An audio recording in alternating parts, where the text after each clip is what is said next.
This will last forever. Together forever. This will last forever. Joined together when God is joined together. Nothing or no one can put us under. This will last forever. Together forever. This will last forever. Joined together when God is joined together. Nothing or no one can put us under. This will last forever. Together forever. This will last forever. Joined together when God is joined together. Nothing or no one can put us under. Hi, everybody, and welcome to another episode of Marriage and Ministry, and the two shall become one. I'm so excited for the support, and we are grateful, and I pray that marriages are being blessed and strengthened, restored, renewed from your just interaction with the show. And so we're going to keep along this marriage journey, because one thing I realize is that we never arrive. It is always something to learn, and there are always things that we can do to grow. I'm excited about my guest today. I have Pastor Keisha Spivey and Mr. Eric Spivey. And so Pastor Keisha and I have been accused of being sisters. And so that's why I'm excited about it today. We just go with it and we tell everybody we're sisters. Definitely same daddy. We are sisters in Christ, most definitely. But find out that we have similar thoughts and actions of just the way we approach ministry and mentoring others whom the Lord sends our way. Now, Eric has definitely become my brother. We are also colleagues here at Word Tabernacle Church, where he is our Director of Business Operations. Did I get that right? Because I know we're restructuring. Yeah, that's good for now. That's good. Yeah, all right. That's good. That's good enough. That's good. Yeah. And so now, Pastor Keisha and Eric were on our marriage panel. So kudos to all of those who were on it. People are still talking about the marriage panel. And because there were highlight points that just really brought you in. And one of those famous highlight points that we're going to talk about today was when Pastor Keisha said, I don't have a wife. Right? And so everybody like, oh, what did she mean by that? And then Lady G chimed in about that, and Pastor Galia chimed in. And so it was good times. But we want to talk about that because even with Pastor Galia trying to clean it up and just trying to bring understanding to what Keisha was saying, I still don't think, even conversations I've had, I still don't think it still was 100% clear of what you were saying. And so that's why I want to start, because we know that marriage is about roles, but those roles are not defined by any. The Bible don't say the wife has to do X, Y, Z. No, yes, love your husband. We have to submit to one another. We have to do those things. We have to honor and obey God. But, he don't say, wife, get in there and cook chicken or, fix this plate or whatever. So when you said that, what was the premise of that? So, like, what were you responding to? Because I can't even remember what you were responding to. And then what made that come out? And then Well, I wasn't talking about physical roles, because in our household, what needs to get done gets done. We're not assigned a certain role. We just do what has to be done. So I wasn't talking about laundry or cooking, because we partner on all of that. I was talking about more emotionally and mentally. Women and men are designed differently. We women, we are protectors. We just cover. We're looking. We are multitaskers. We're concerned about what people feel. We're thinking about what somebody needs. We're already trying to think about what the kid needs, what the husband needs before they get there. We're always anticipating someone's next move. So as a woman, that's what we do. We're emotionally present. We are mentally, we have to be all in all the time. When you're with your children, you're wearing all these hats, you're spinning them around, you're doing what you need to do. So when I said that, I was talking about from the premise of a woman. See, when I am there. I am by trade, I'm a visionary, I'm very ambitious. I set goals, I'm a go-getter. I'm all about my grind. I have no problem doing hard work. And so a lot of times I end up in arenas filled with men. A lot of times I'm the only woman there. And I'm the one who's there who has to be concerned about so many other mental and emotional things that are happening beyond that room, the things that I had to get done before I got there, the people I had to be available for before I got there. So then I sit there in that room, and a lot of them who have had wives who carry that mental or emotional load get to sit down and like, let's meet. Yeah. And I get there and I'm like, I need to catch my breath, spin my hat again. And so when I said that, it was more or less from the backdrop of emotional. We women are just wired differently. Yes. What went through your head, Eric, when that comment came out? Because Keisha said it. We've talked about this before, so it's nothing new to him. Right. But but you could tell everybody kind of caught it and threw it the wrong way. Right. Yeah. So what went through your head when that came out? Well, she said that before, so I was not surprised. Before, when she initially said that, it used to bother me. But then I'm like, you can't be a wife. You can't think that way. Right. You know, I'm not designed. I have other things that I bring to the table. Mm-hmm. When she needs that emotional support, I can only give her what I know to give her. And sometimes she needs extra. And, you know, as a man, you know, I'm guilty. You know, I'll show signs of listening. You know, I got the head nod and I got the, you know, the response. I say all the right things, but I ain't heard a word she said. Right. You know, I'm real good at that. And then sometimes she'll catch me because she's starting to figure me out. You know, she'll see something that tells her he's not listening to a word I'm saying. And she'll ask me a question, what did I say? And I'm like, busted, right. And so there are gaps, you know, that I'm just not able to fill. And so when she made that comment, I knew where she was going. Right. And I'm not bothered by it anymore because, you know, I'm not made that way. Right. And so in what she does, I get it.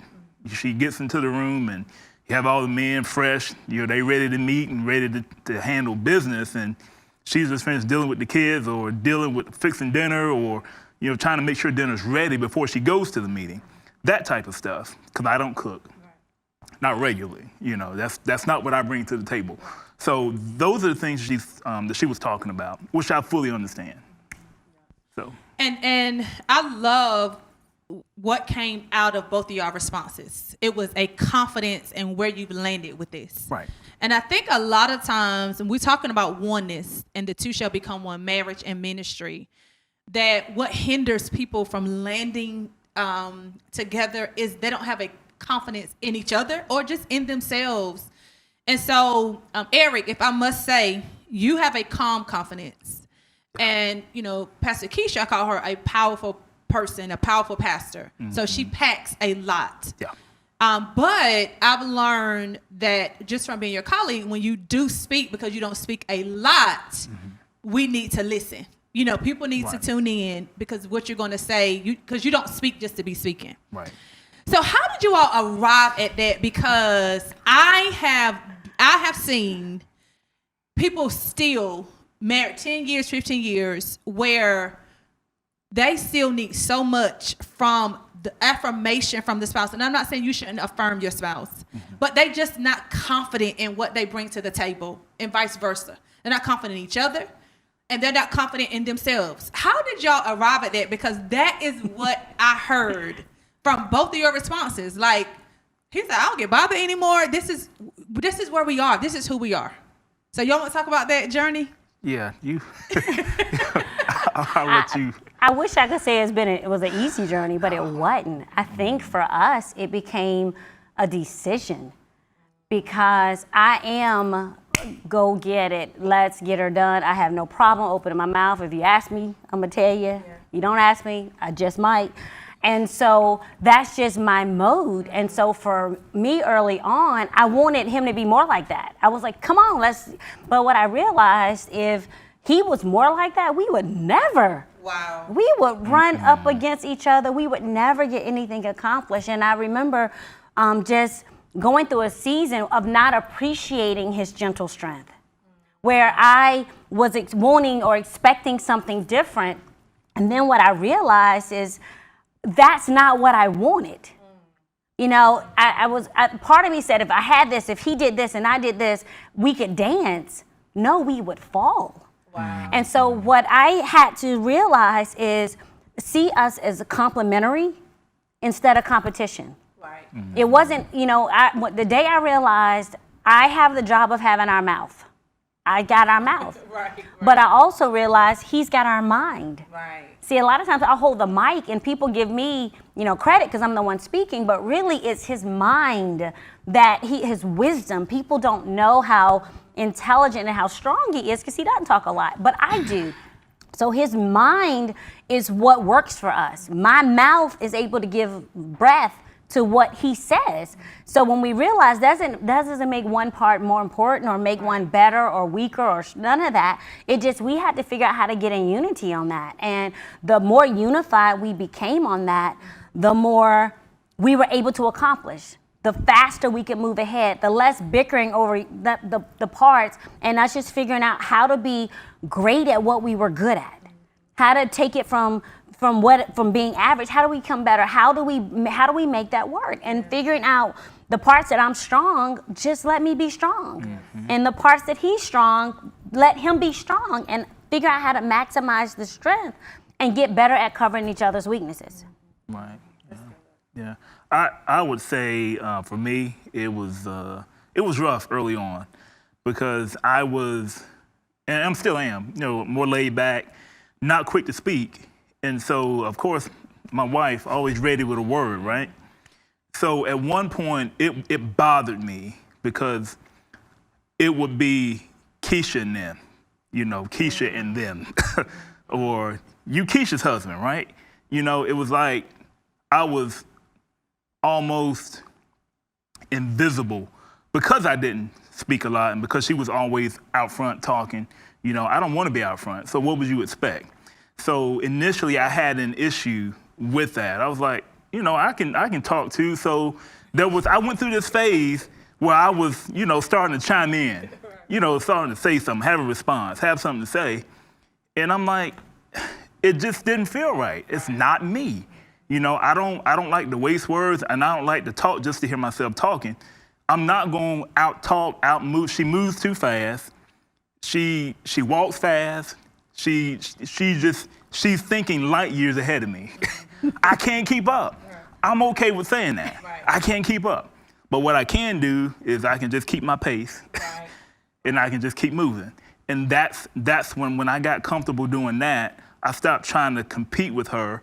And I stopped trying to passively make her dial it back because I went through that phase too. You know, was trying to get her to, you know, respond like I would, you know. Oh, wow. And, you know, just like she was trying to get me to, you know, to do something, say something, I was trying to get her to not do something, not say something, just let it go. Right. You know, and then I realized that's not her. So, I tried it, Stephanie. And she tried it too. I went through a season. She did. I didn't speak. I lowered my tone of voice. Yeah. I slowed down. I was not as expressive. And after about a week or so, he's like, look, I ain't married that. It didn't fit. It didn't fit. Stop. Just stop. It didn't fit. Right. That didn't work. Go, just do you. Just right. do you. So exactly. I tried it, but it didn't work. Right. So. Now, did that, and I appreciate what you all both said, that you were willing to sacrifice for the sake of the marriage if it needed that. Right. You both quickly found that it was uncomfortable, and so you allowed each other the grace to grow in your own lanes. Mm-hmm. But did that trying come from conversations, arguments, reading body language? You know, like, you know, when you're preaching, everybody saying hallelujah, and everybody is.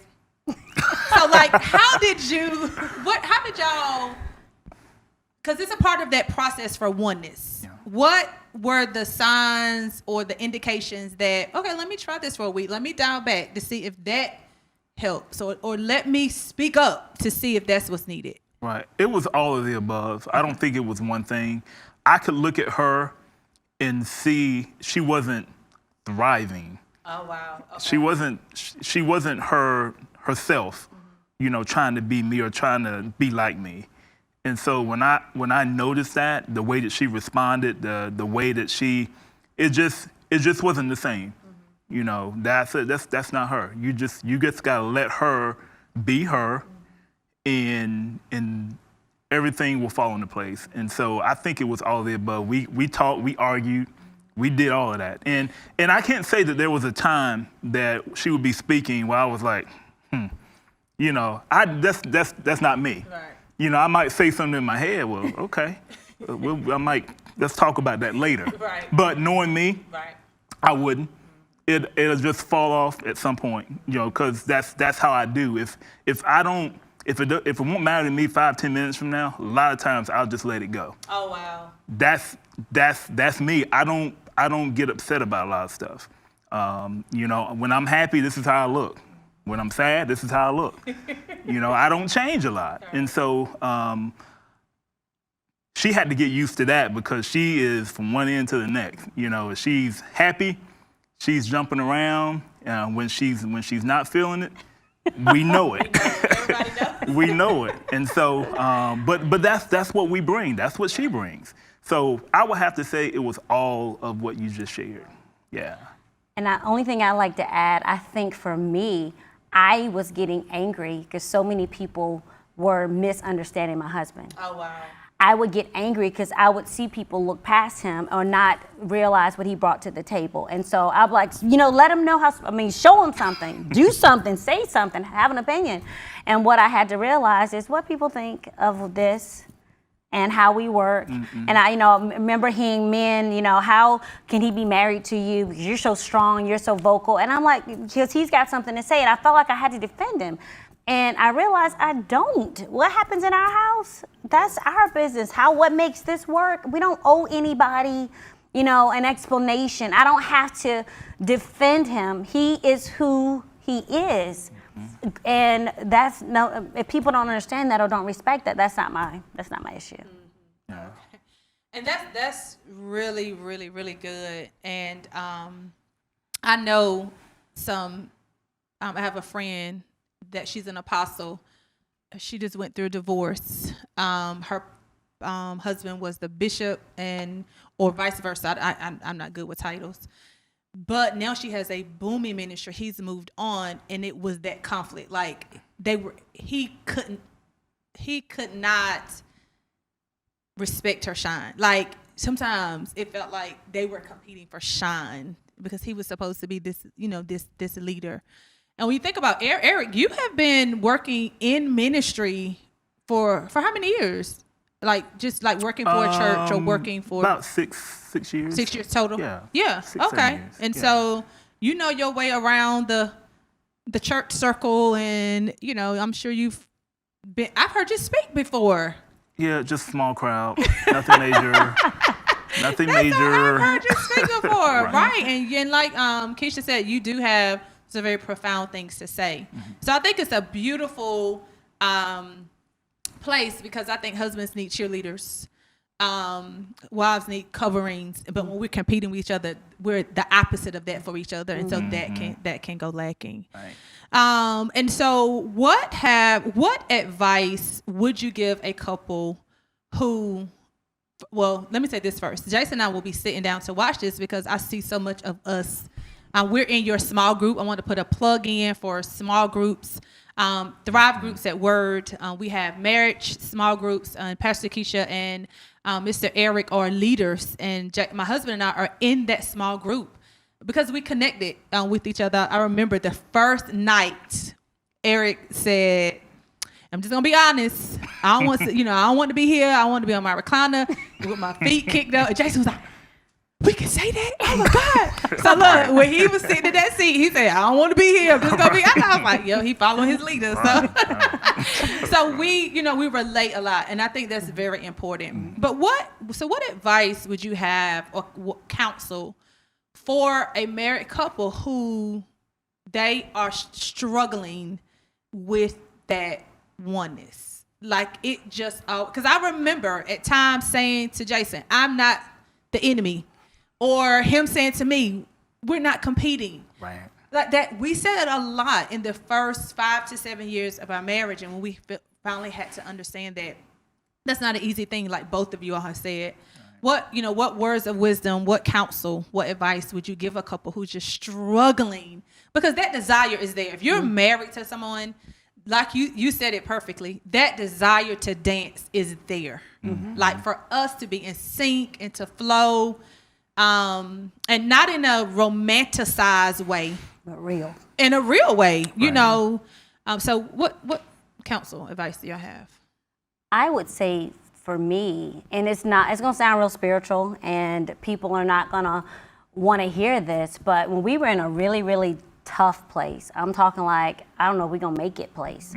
And I remember that day we just made a decision. I mean, we had a conversation and I was like, I'm leaving. He's like, okay, peace out. Yeah. And am I lying? Not a bit. And we just said we're not doing this anymore. I mean, we were gonna take a break. Right. Now, might be married. We're just gonna take a break. And I'll never forget. I picked up the telephone and called a dear friend of mine at that time, and I told her, I said, I'm out. I can't do this anymore. And she started laughing at me. And I was mad as fire. She started laughing. She said, you ain't going nowhere. You need to get off this telephone and go get in your prayer closet. Wow. You ain't going nowhere. That's not even an option. So get off the phone, go talk to Jesus. And she hung up on me. And I was like, oh, no, she didn't. But when I got off the phone, after I got over being mad, I started talking to God. And what I realized is the reason why we weren't dancing is because I was so much wanting him to just change. Wow. I wanted him to get him together. I wanted him to just start doing this. I wanted him to stop doing this. I was so focused on everything he wasn't doing, everything that wasn't right, all the issues, that I that's all I could see. It was literally making me love him and not like him. But what I discovered in that prayer closet that day was God let me get my tears out. He let me talk. But then Pastor Stephanie, he said, Keisha, this ain't his problem, it's yours. Wow. He got his problem, but you got yours. And I went on a journey of a whole year. And this is the truth. And sister, I know you don't want to hear this, but it's real. I went on a journey for a year of just asking God to change me. Every time he'd do something to aggravate me, something I didn't like, I didn't agree with, Lord, change me. Why do I feel this way? Why am I agitated? Why am I not happy? Why is this not enough? Why am I complaining? Why am I comparing? And for a year, and so what happened, God said to me, I want you to work on changing you and love him without any expectation of him returning anything extra. I just need you to let me satisfy you. I need you to find contentment in me. I need you to fall back in love with me and stop putting all this pressure on your husband. And in the process of me doing that, I realized that I had started living and putting everything on Eric to almost be my God. And I didn't call it that, but I wanted him to make me happy. I wanted him to fix my problems. I wanted him to do everything. So I am literally put him in a place that he can't win. He can't succeed. He can't accomplish anything. So he's feeling like a failure, and I'm unsatisfied and I'm mad. And so in that year, I learned that Eric is my ice cream, but Jesus is my apple pie. So I got pie if I don't have ice cream. Right. You know, Jesus is my mashed potatoes. He gets to be the gravy. He's the extra. And somehow or another, I had allowed myself to put everything in him being the source. And somehow or another, God was the extra. Oh, wow. And in that time of, Lord, change me. Show me my heart. Show me my mind. Show me where I'm selfish. Show me where I'm immature. God began to work on me. And it was a hard year because he showed me my ugly at a whole nother level because I wanted him to show him he is. Yeah. I want him to fix him. But in that year of me just not looking to him for anything, I was loving him, serving him, doing all the things I knew how to do without any expectation of him returning it. And probably about 9 or 10 months in, I started noticing him changing. I wasn't asking, I wasn't nagging, I wasn't pushing, I wasn't fussing. He even got mad at my apple pie analogy and mashed potatoes because he was like, what is up with that? I'm like, no, but you is extra. You are not taking me there. And it became, you are the extra. And I had to literally commit to falling back in love with Jesus like I had originally. And when I began to get that right, and it sounds spiritual, and I know people want a quick fix and 2 points, no, but I had to get back deep aligned with Jesus and find that contentment in him. And then we were able to come in on the things I wanted him to do, like leading, He began leading. The things I wanted him, he began to get in proper alignment when I took myself out. And I just put myself at the foot of the cross. And the more I allowed God to change me, the more he became open to God changing him. And it literally changed the trajectory of our whole marriage. And that's good. And I think about how you said he became open to God changing him, but he didn't even realize that's the process you were going, you were going on. It's not like you said, I'm taking this year to do this and I'm in my prayer closet. It's just, he was just more in tune. The Lord touched his heart. Eric, what counsel advice would you give to husbands or married couples in general about if they're finding difficult to become that oneness? I would say to seek counsel. Okay. And I say that because for most of the time, most of our years together, I've been resistant to that. And primarily because I'm like, we can work through it, we can fix it, we can do this, we can do whatever. And I always saw counseling as meaning you have a serious problem. Oh, wow. You know what I mean? Like y'all about to separate, and we need to bring in third party to get this thing mediated and and get it back on track. And that's not what it is at all. And so I finally relented and said, you know what? I was foolish enough to think that we could work through these issues on our own. I said, you're right. After many, many years of saying such, we need to bring in somebody else to to help us work through the things we're dealing with. And initially, my concern was always that they're going to come from me. Oh, yeah. And and initially, that's kind of what I was feeling like. And when we went through it recently, I said, you know what?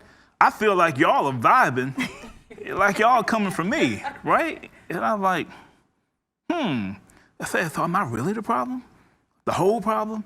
And that's not what it was. Right. That's not what it was at all. And so this has been something that we've done recently. We're approaching 30 years. We've been together almost 31 years. We've been married 26 of those years. Wow. Kudos. And so and we've muscled our way to 26 years. And it's foolish, and as I told her, I said it's foolish to think that we can do this again. We've got to get somebody to help us because things are changing. The kids are leaving. Right. And we don't have them to distract us anymore, with activities and sports and travel sports and all kinds of things. Now we're looking at each other.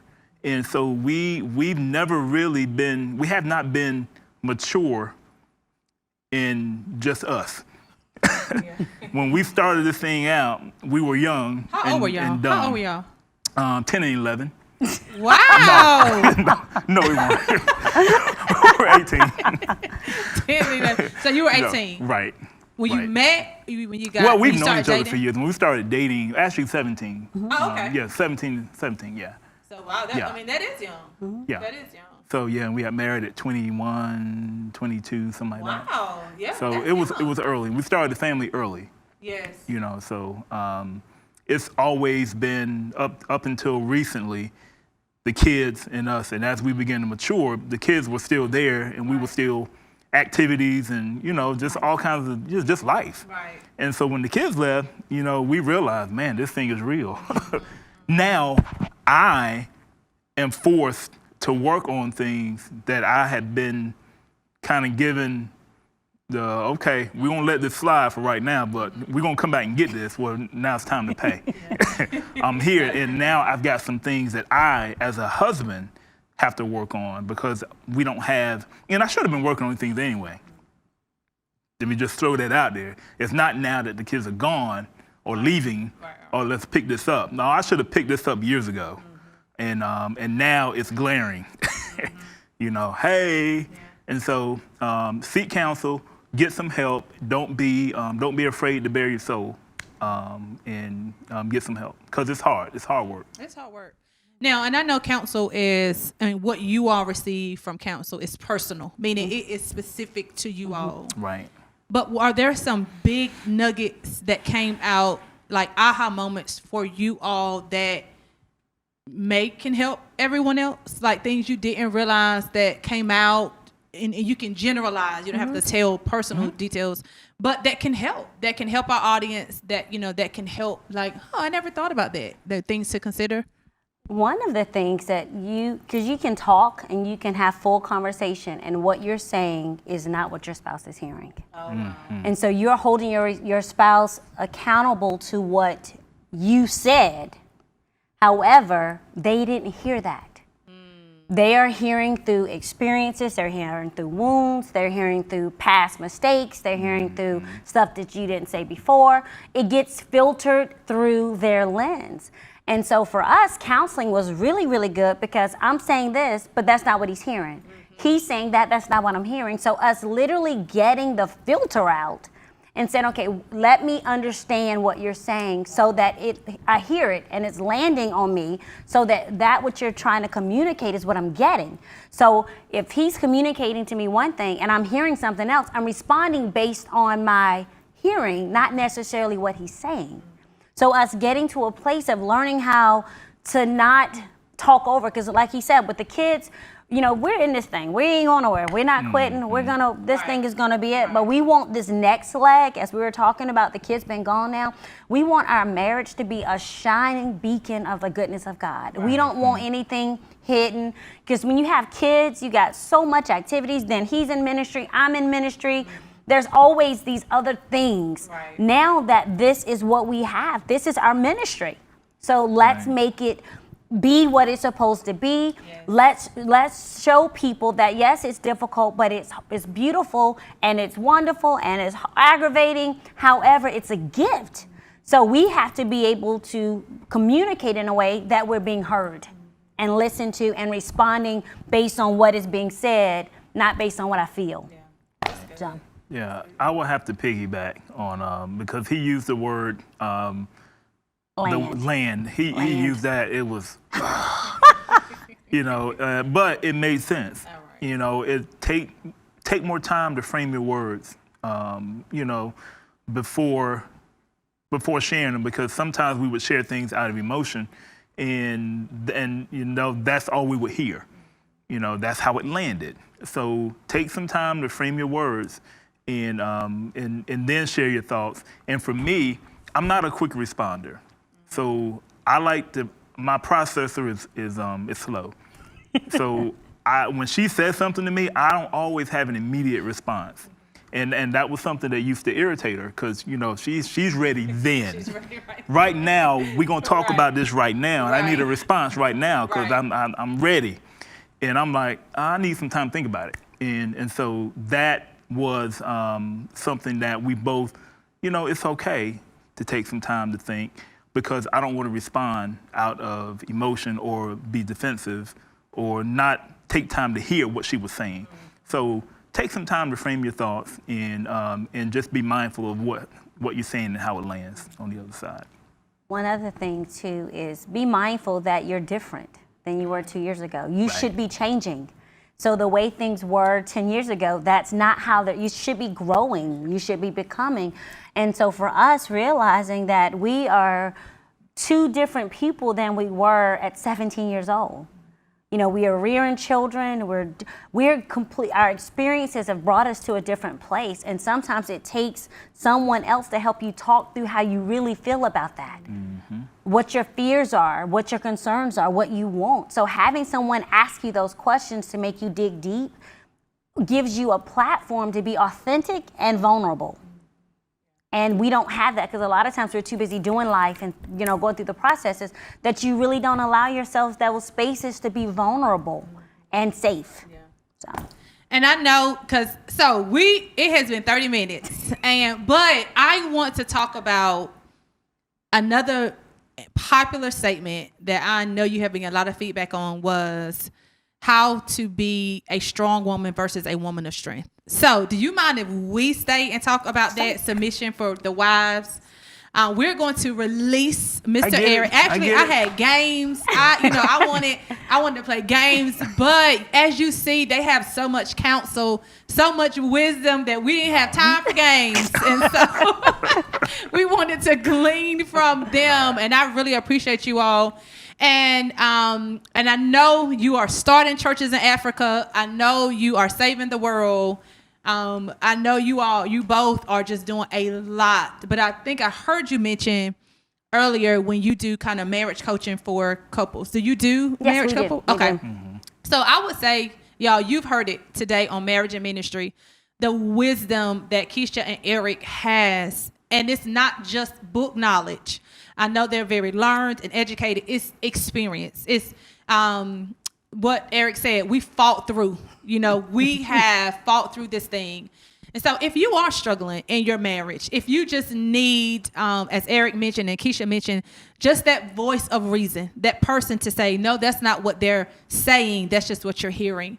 Then, find them. Yep. Eric's an employee here at Word Tabernacle Church. Pastor Keisha is the CEO and founder of Ripple Effects in the community, but also Keisha B. Spivey, living to the max, living to the max.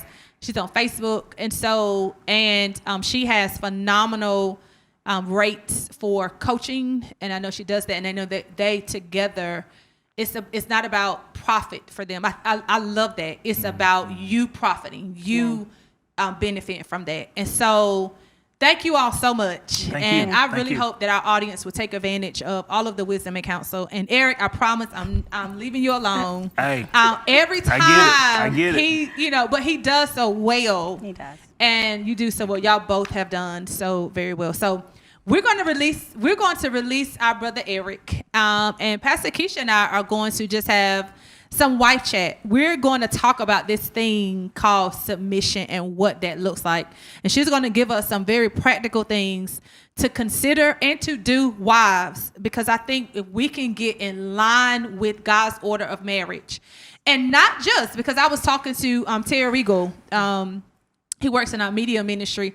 And we were talking about that submission thing. And the Bible first tells us to submit one to another. Mm-hmm. And if we could get that together, we could get that right first, the husband won't have to put his foot down, right? Like, you need to listen. That won't have to happen. Exactly. But we also understand that, you all are a great example of having different personalities that may try to overshadow the other person, and the person feels like they have to force themselves in that position in order to be respected. Right. So the next episode of Marriage and Ministry is going to be my sister and I doing just a girl chat about, and not just about submission, but things about wives, what wives need to listen to, how we can encourage each other in that. And so thank you again for tuning in. I hope you were encouraged, and I pray that your marriage is blessed beyond measure, and that you find yourself dancing with your spouse.